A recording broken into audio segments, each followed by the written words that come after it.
What happens when two surgeons embark on a scandalous relationship at work? Find out in today's episode of All Women Love Stories, a series that discusses the best all-women relationships shown on film and TV.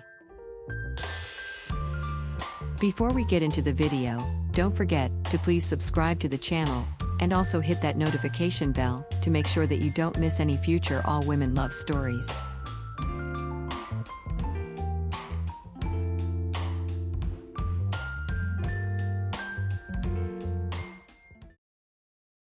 Welcome back to All Women Love Stories.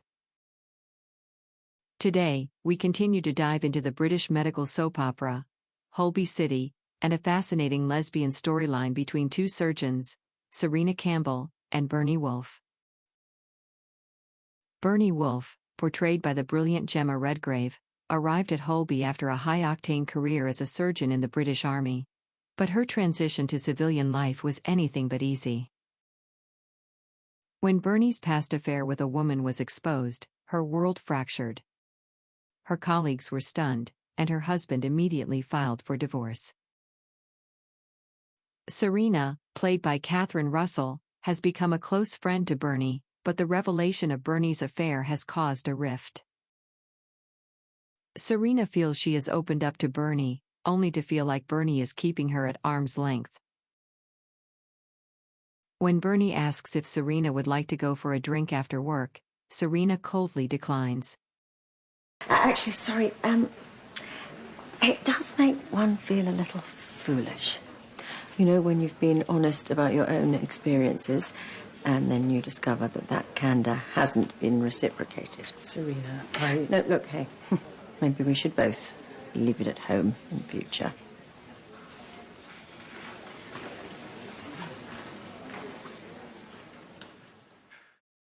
A week later, whilst leaving work, Serena discovers that her car has been stolen. is there a problem? My car's been stolen. Are you sure? Well, this is my spot, and it's not here. To make up to Serena, Bernie offers to give Serena a lift home. I'm sure you don't mind. Think of it as an olive branch. Thanks. The next day at work, Bernie and Serena talk. Serena says that there is no sign of her car still. Bernie says that she has something that could cheer up Serena. Got a case that might cheer you up, though. Oh, wish I could, but I haven't got time. You've got time for this one, I promise. Serena gets a rundown of the patient's injury. Richard, please.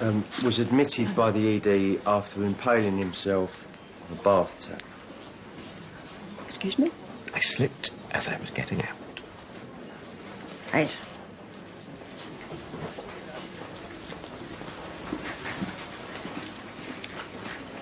Ouch. Once back in Serena's office, the pair giggle at what they have just seen.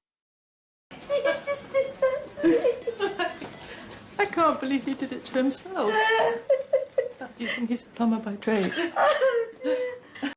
Bernie suggests that the operation will only need one surgeon, and she volunteers for the task. Why you? Well, I probably have the edge in that department. Oh, big macho army medic, are we? Shouldn't that be big, lying macho? We can draw a veil over all of that. Serena leaves Bernie shocked when she tells her that they should arm wrestle to decide who should perform the operation. So how do you want to sort it out? I'll arm wrestle you for it. You're having a laugh. Come on. The pair hold hands and lock eyes before Bernie asks Serena if she is ready. It's your funeral. We'll see. Ready? Yep. Go. Serena wins, leaving Bernie shocked. It's not the dog in the fight.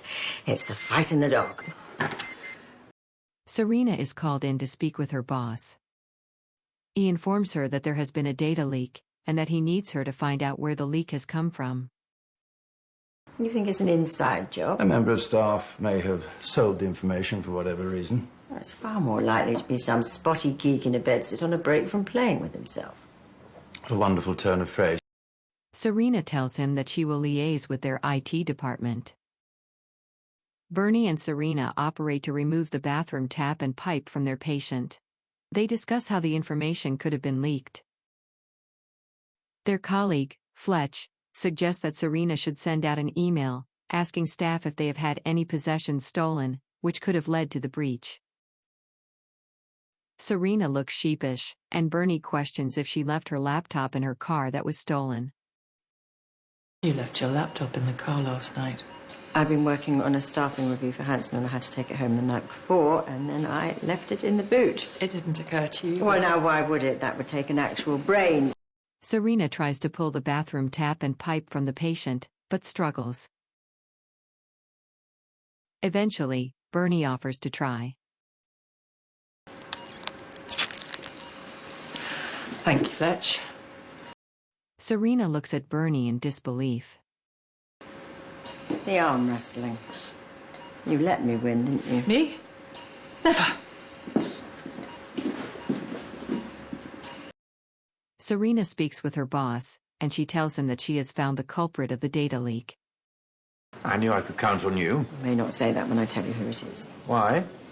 You're looking at her. Staff records in my boot, along with a laptop containing thousands of patient notes. Serena is told that there will be serious consequences for the breach. Suspended with immediate effect.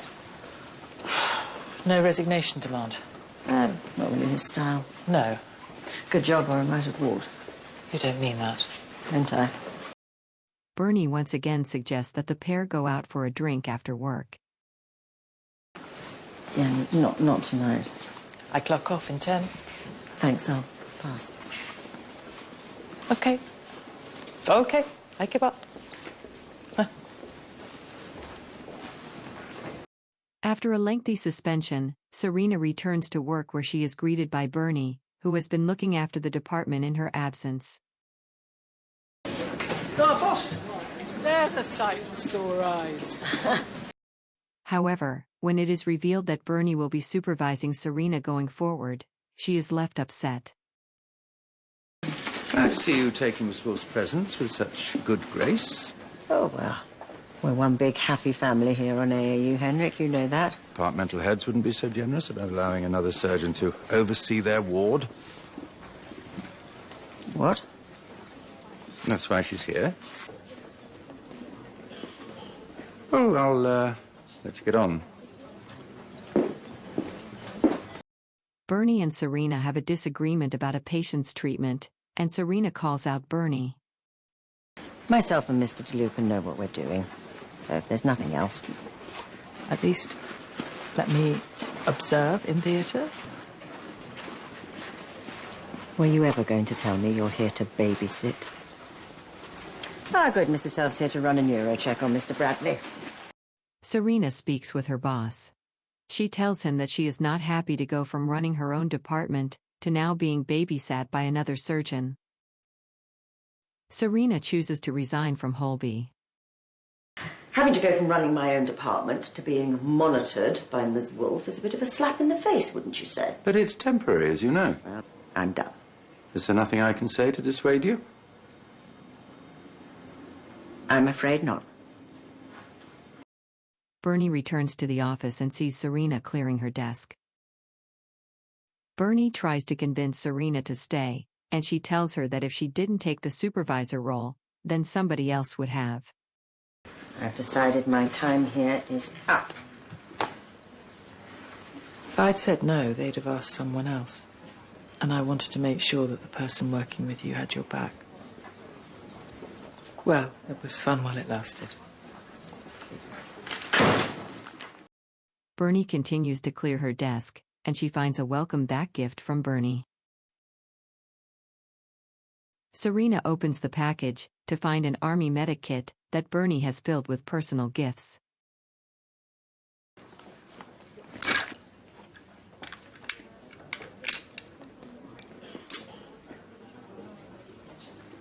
Shiraz. Serena goes to meet with her boss and calls in Bernie. She announces that she would like to retract her resignation. I'd like to retract my resignation. And I'm happy to accept your retraction. Now, Ms. Wolfe's presence today has not been without its uses. We are equals. So, I have a rather novel suggestion. Colleagues can be heard discussing Serena and Bernie's argument earlier, saying that the department is in a full-on war between the two. I tell you, if Miss Campbell and Miss Wolfe are that much away from an all-out war... Something troubling you? No? No, not at all. Their colleagues are surprised when it is announced that they will both be head of their department. And you reckon you can manage that without ripping each other's throats out? We're trained medical professionals, Fletch, not a couple of tigers scrapping over a kill. Serena thanks Bernie for the gift. Finally got round to opening your gift. Much appreciated. Maybe I do need someone watching my back after all. And I may be no action woman, but I'd be happy to watch yours in return. We are equals, after all. You're not going to let me forget that, are you? Not on your life. At the hospital, Bernie meets Serena's nephew, Jason, and the pair share an awkward encounter. Do you work here? Yes, I do. Then can you tell me why you don't keep all the magazines in one place? I mean, Ms. Bernice Wolfe. Bernie. Oh, Auntie Serena's friend Bernie. Reporting for duty, sir. Ah, you must be Jason. Auntie Serena's told me all about you. She said you're both at the same level, but that she's been here longer, so she has more power. Jason tells Bernie that her hair is much better than his Aunt Serena described. Your hair is much better than she described, though.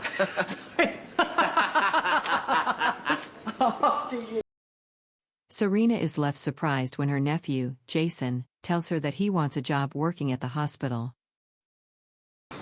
Jason, what are you doing here? I finished college now, so I thought I could work with you. He's already sorted the magazines. Black, no sugar, right?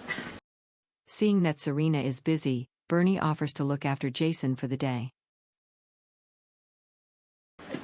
Why don't you help me out, Jason? Yes, thank you, thank you.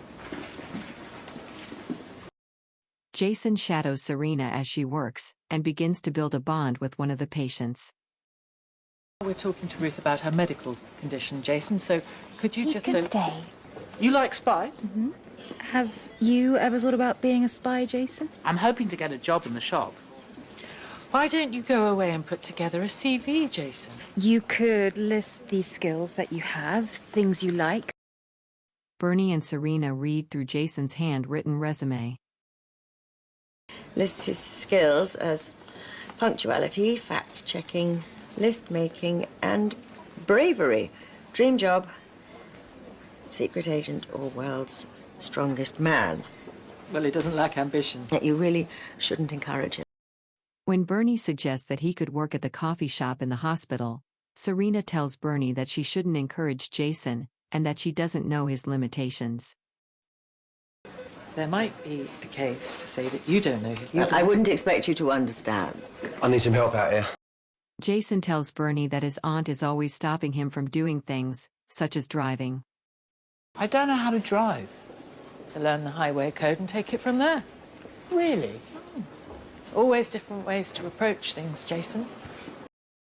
Jason proudly tells Serena that he is practicing the highway code. Auntie Serena, this lady knows how to drive. She's testing me on the highway code. Bernie says there are different ways of looking at every opportunity. Does she? Bernie quietly takes Serena to the side, and she tells her that she has to loosen her grip of Jason, but Serena does not take it well. You have to loosen your grip. You do well to remember who you're talking to. Bernie finds Jason sat with a patient. Jason tells her that his Aunt Serena told him that Bernie is critiquing her, because her own life is going wrong, leaving Bernie shocked. Auntie Serena says you're trying to criticize her because your own life is going so badly. Well, you let her know. I'm sorry she thinks that. I will. See you, Ruth. Bernie speaks with Serena, and she tells her that she is right, and that her life is a mess. I miss my kids, and I transferred that onto you. Bernie, I said that to Jason in the heat of the moment. I didn't mean it. You had every right. Serena opens up about how hard things have been looking after her nephew.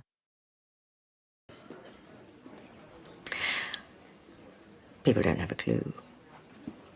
Not a bloody clue how hard it is to keep discovering things that he can't do. And to be the one who always has to tell him no.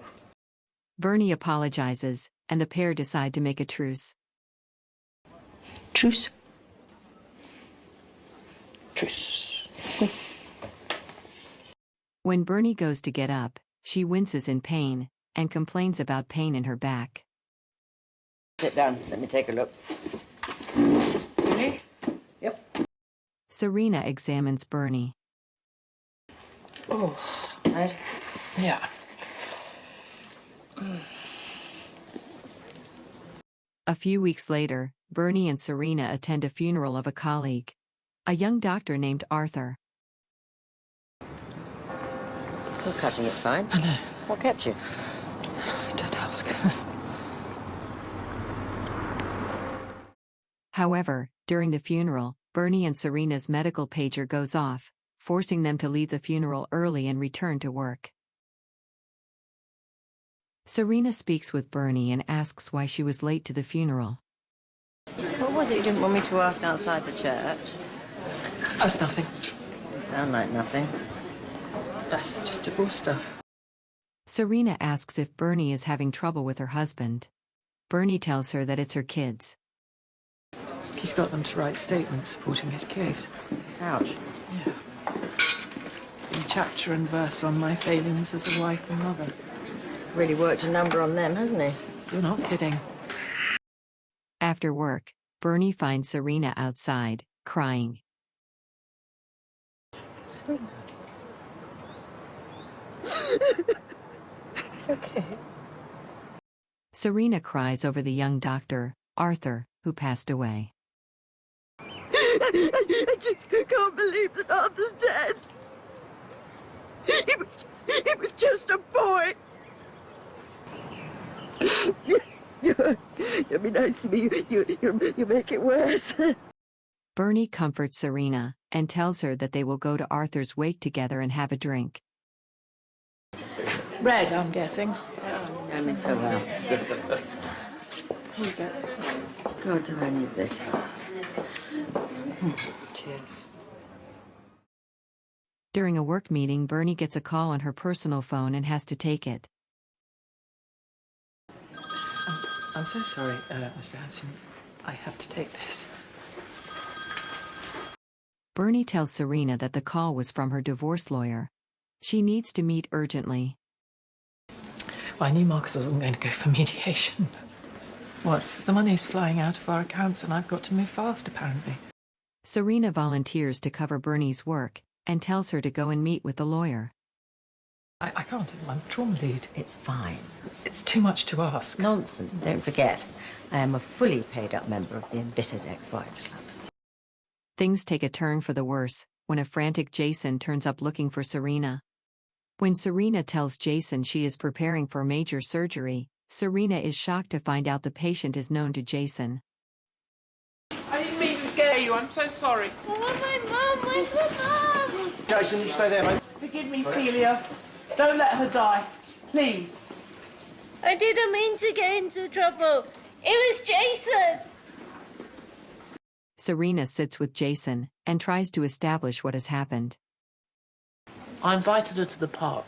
She likes butterflies, and I knew where there were lots. And then? I thought she wanted it too.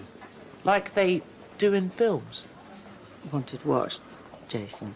I need to know. Got it all wrong. The police arrive at the hospital, and they want to speak with Jason. The police are here and they want to interview Jason. No, not yet. Bernie arrives back at the hospital, and she tells Serena that her husband has cleared out their bank accounts. Since I last saw you, I have removed a metal railing from the abdomen of a vulnerable young girl who happens to be a friend of Jason's that I didn't even know about. With the stress of work, and now Jason, Serena breaks down. The police are involved. Oh, and in addition to which, Hanson has asked me to completely rewrite my presentation. But the red phone could ring again at any minute. Don't worry about the red phone. I'm here now. Let's get some fresh air, yes? Yes. Serena explains that Jason is curious about girls and that she should have discussed things with him. He's so vulnerable, Bernie. He really doesn't know much about women and he so wants to. I should have talked to him about girlfriends, really. Bernie comforts a struggling Serena, and she tells her that whatever happened, it is not her fault. She tells her that she is a wonderful aunt to Jason. Thank you. You're very welcome. Serena and Bernie go back to theater, and Serena struggles to take hold of the situation. It's okay, we can do this. I wish I knew what Jason had done. I can't bear it. It's going to be all right, Serena. I'm sure.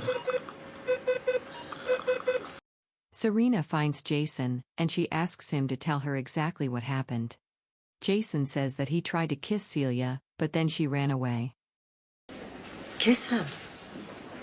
And that's all? Yes. I know I should have asked her first. Oh, yes. As Jason makes amends with his friend, Serena and Bernie watch on. So Jason's not dangerous after all? No, he just needs to work on his technique. Serena says that she loves her job and her family. Saving lives, making a difference. And I'm damn good at it. I'm not arguing with you. Serena speaks with her boss and says that she wants to step down from her role as a board member for the hospital to focus on her family and her job as a surgeon. Serena celebrates her newfound freedom at the pub. Well, here's to my newfound freedom from the tyranny of the boardroom.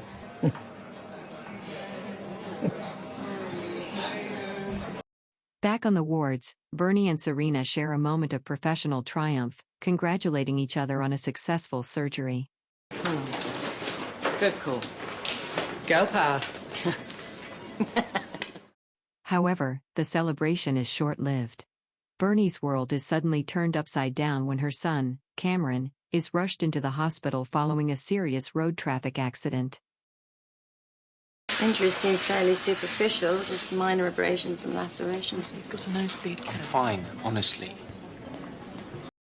Bernie cleans up the cuts on her son's face, giving them the chance to properly talk for the first time in months. Cameron was traveling in a car with his girlfriend, an older woman in her 40s, who happens to be an ex-colleague of Bernie's. Keely. Hi, Bernie. It's been a while. Are you in a lot of pain? Although alcohol's pretty good. They got into an accident on the way back from the party, and Cameron was driving. Bernie questions if there was drinking at the party. There was a gust of rain. I just lost control. Total accident. When police arrive at the hospital, Bernie is nervous. The police say that they want to speak with Cameron, as the vehicle he was driving was veering along the road before the accident. The breathalyzer came back negative. The breathalyzer tests for alcohol, not drugs. We're waiting on the blood results. Well, unfortunately, the patient has a nosebleed that indicates a possible facial fracture, so I'm afraid he's going to need a CT scan before any interview. Cameron passed a breathalyzer test at the scene, but Bernie asks her son if he was taking drugs at the party. Did you do drugs at that party before driving? No, I did not. Good.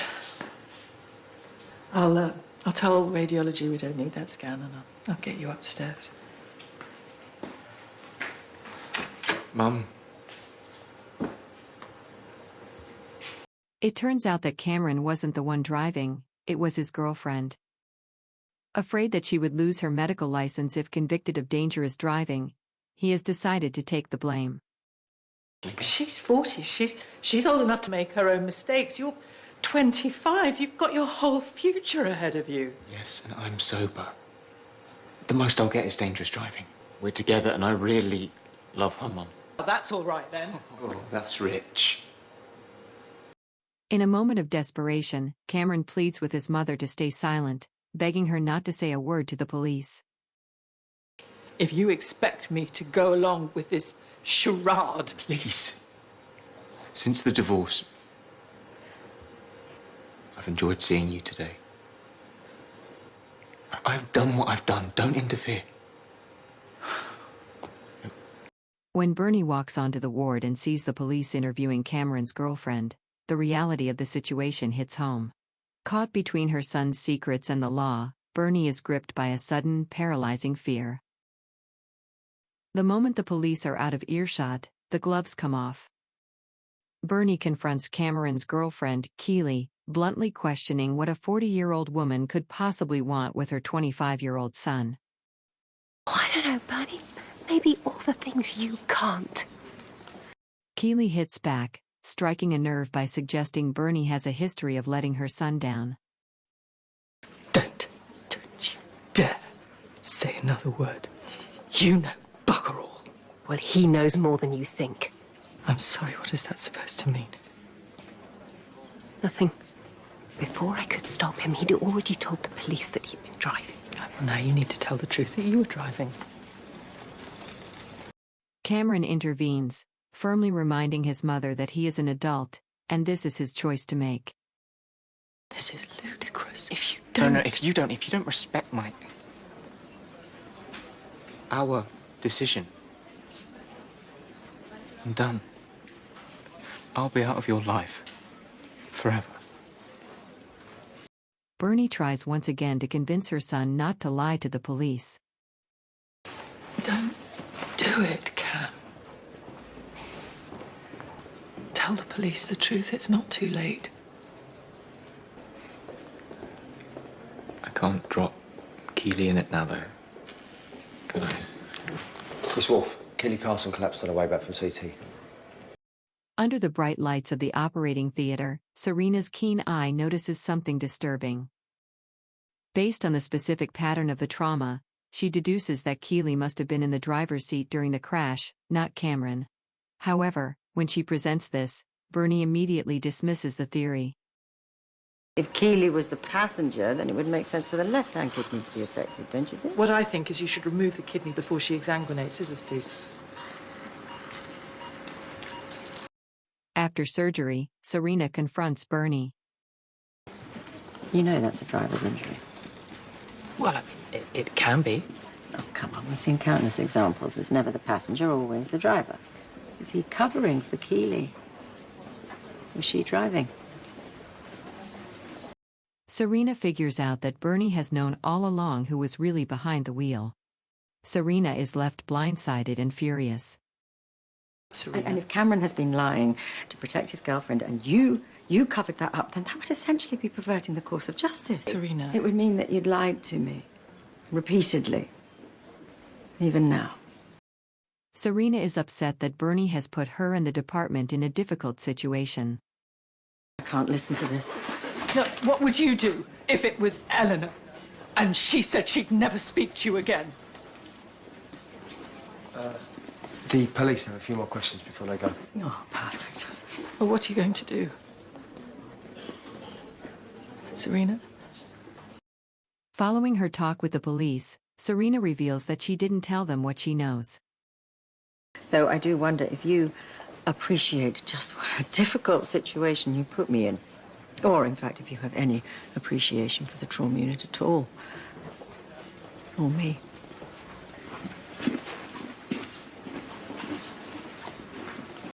Bernie confronts Cameron's girlfriend and she tells her that she needs to tell the truth. Do the right thing. The police are still in the building. I can't. I'm sorry. I'm not going to let him take the blame for this. Bernie threatens to tell the police herself. The medical pathology speaks for itself. He won't forgive you. Well, I'll take the chance. Serena tells Cameron that she has told the police that it was not him driving. How could you? I expressly told you to stay out of my business. Her injuries were consistent with her being the driver. It would have come out eventually. You're my son. And I did what you wanted me to, really. You wanted me to tell the truth. Cameron questions if the affair Bernie had with another woman was true. That woman, Alex, you had an affair with her. And now Alex is gone. Someone new. What? Cameron says that he can see that Bernie has feelings for Serena, leaving her shocked. No, Cameron, she's a work colleague. She's a friend. All these years, you should have just told the truth, Mum. It would have been better for everyone. Bernie sees Serena leaving work and she goes after her to apologize. Serena. Everything. Cameron, I'm so sorry. I don't want it to affect us. Serena says that had it been her daughter in Cameron's position, she would have done the same as Bernie. That's what love is, I suppose. Defending the indefensible. No. Good night. So what do you think of this complex story so far? Join us again for the next installment, where Bernie and Serena's relationship evolves. Now, if you enjoyed this video, then please give it a thumbs up, and subscribe to the channel for more all-women love stories.